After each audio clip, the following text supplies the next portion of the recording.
Welcome back, all you film lovers and movie buffs. It is time for another Breadsticks take, and today it's Thor: Love and Thunder.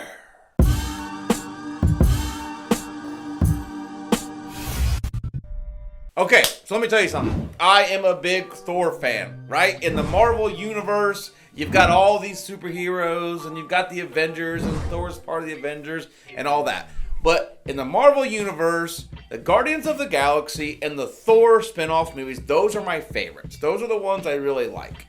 And Love and Thunder was no exception, even though it's gotten a lot of hate. Let me back it up. Some of it is deserved. We'll get into that in just a second. Let me tell you what it's all about. Thor: Love and Thunder was just released on the 8th, I think. It was last Thursday. Just released on Disney Plus. You can stream it there. And Thor he's getting back into being Thor, right?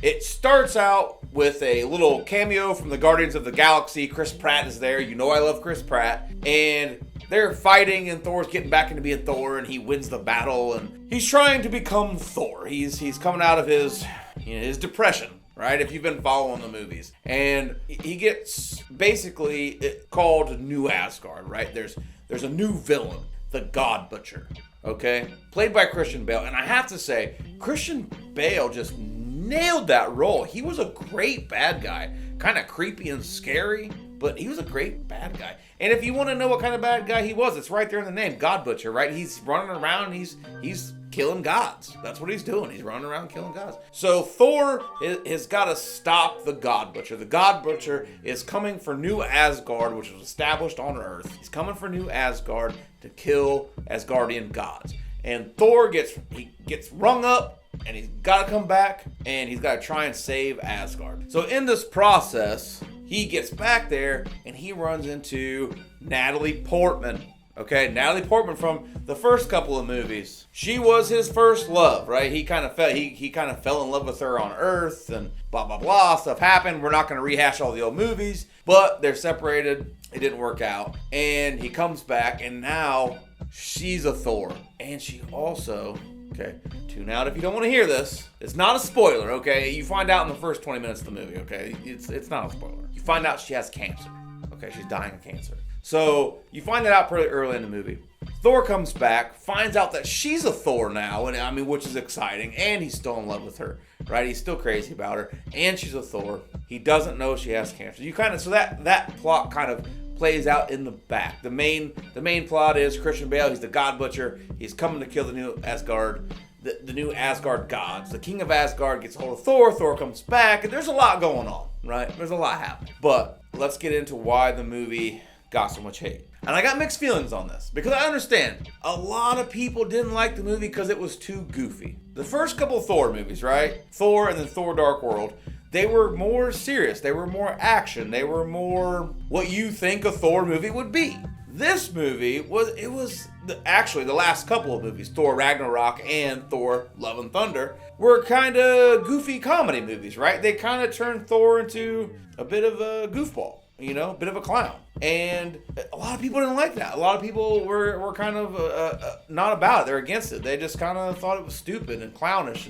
But honestly, I laughed. I thought it was funny. I thought it was great. The juxtaposition, big movie word there, juxtaposition of Thor, God of Thunder, being a goofball. It's kind of, I don't know, it works for me, right? It doesn't, you wouldn't think something as serious as Thor, God of Thunder would also be, a goofball. But he is in the last couple of movies. And I personally have liked it. I liked it a lot. So, watching Thor, Love and Thunder, and which is a reference to his relationship with Natalie Portman's character and the fact that she's a Thor now, and I won't ruin the end of the movie. It's a good movie. You guys should watch it. But that's what it's about, right?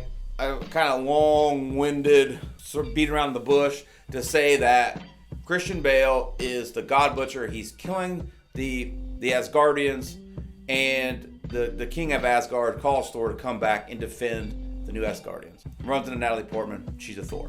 That's kind of what the movie's about. And I told you what people didn't like about it. I'm not even going to say I didn't like it, but people didn't like is that it's just kind of goofy, over-the-top goofy. Too much comedy. So what is there to like about it? Well, for me, the comedy was something to like, but I understand why people didn't. Also, Chris Hemsworth and Natalie Portman and Christian Bale were killer. I mean, they were killer in the movie. Chris Pratt was great too. But I'm biased. I'm a big Chris Pratt fan, and he was maybe in the movie for 5 minutes, so you can't really count him in there. But everybody did a great job. Russell Crowe had a cameo in the movie, right? He played Zeus, the almighty Zeus. I don't know. It was great. It was a fun cast. It was a fun movie. I really liked it. And it's just, there's a lot of good things to be said. Original idea. It was a fun time. It was a lot of laughs and a lot of action. So it's definitely, for you hardcore Marvel fans out there, right? For all you Marvel nerds, you're not going to like it. I don't think you're going to like it, right? Too much comedy. Thor's a goofball. Don't think you're going to get into it. But for all you casual Marvel movie fans out there, like me, casual Marvel movie fans, I don't put too much stock in the Marvel movie universe. It's just supposed to be a fun watch. I liked it. I dug it. I thought it was fun. I definitely would recommend it. So on that note, let's get into the rating. The breadsticks. I kind of struggled with this one a little bit.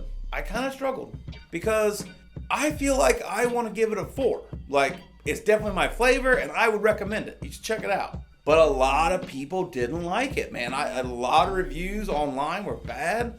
I haven't watched any other movie reviews yet. I didn't want to, tarnish my own thoughts on the movie. But I know there was a lot of bad feedback on just that comedic vibe of the movie. But I'm going to be honest with you. It's my show. It's my show, okay? So I'm going to give it 4 breadsticks. 4 breadsticks. It's my flavor. You might not like it, and I can understand why. But it's my flavor. I thought it was funny, and I thought it was action-packed. I love Chris Hemsworth. I love Natalie Portman. Christian Bale was a great addition to the cast of this Thor movie. And Chris Pratt, even in a cameo, is just killer. Plus, Russell Crowe, he got fat. But it was okay. I liked it. It was good. So, I would say, definitely check it out. Thor, Love and Thunder. Great addition to the Thor movie universe. It's just a win. It's just a fun time. If you got the time, check it out. It's a fun movie. If you're just a casual Marvel movie fan, I think you'll enjoy it. It'll be a good time. And no matter what you think, that was Breadstick's take on Love and Thunder.